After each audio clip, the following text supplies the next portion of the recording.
दोस्तों, अक्सर हम दूसरों की निंदा करने में आनंद लेते हैं, लेकिन ऐसा करके हम जाने अनजाने पाप के भागीदार बन जाते हैं, जिसका फल हमें भुगतना ही पड़ता है। दूसरों की निंदा करने का क्या परिणाम होता है, ये हम एक कहानी के माध्यम से जानेंगे। दोस्तों, एक समय की बात है जब एक नगर में राजा ने ब्राह्मण भोज का आयोजन किया गया था। राजा का रसोइया खुले आंगन में भोजन पका रहा था।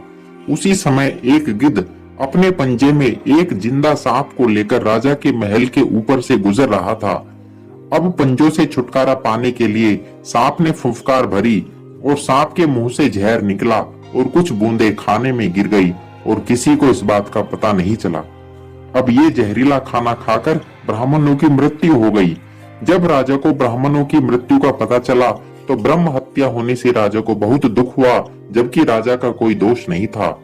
अब धर्मराज के लिए भी यह निर्णय करना मुश्किल हो गया कि इस कर्म का भागीदार कौन है।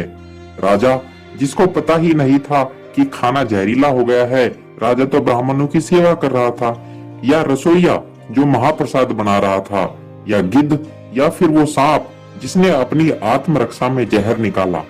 अब थोड़ी ही देर में कुछ और ब्राह्मण मदद के लिए राजा से मिलने नगर में आए, क्योंकि राजा बड़ा दयालु था और सबकी मदद करता था। वह ब्राह्मण ने एक व्यक्ति से राजा के महल का रास्ता पूछा।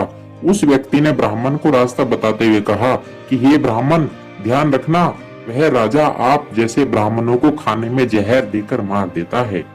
जैसे ही उस व्यक्ति ने ये शब्द कहे, उसी समय धर्मराज ने निर्णय ले लिया कि उन मृत ब्राह्मणों की मृत्यु के पाप का फल इस व्यक्ति के खाते में जाएगा और इसे उस पाप का फल भुगतना होगा। दोस्तों, अब आपके मन में ये प्रश्न होगा कि ब्राह्मणों की हत्या में उस व्यक्ति की कोई भूमिका नहीं थी, फिर भी उसे क्यों पाप का फल भुगतना होगा?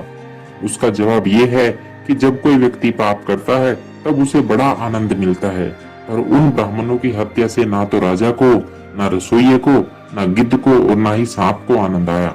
ये सभी तो इस अपराध से अनजान थे, लेकिन महापाप की इस दुर्घटना का इस व्यक्ति ने जोर शोर से बखान जरूर कर मजा लिया।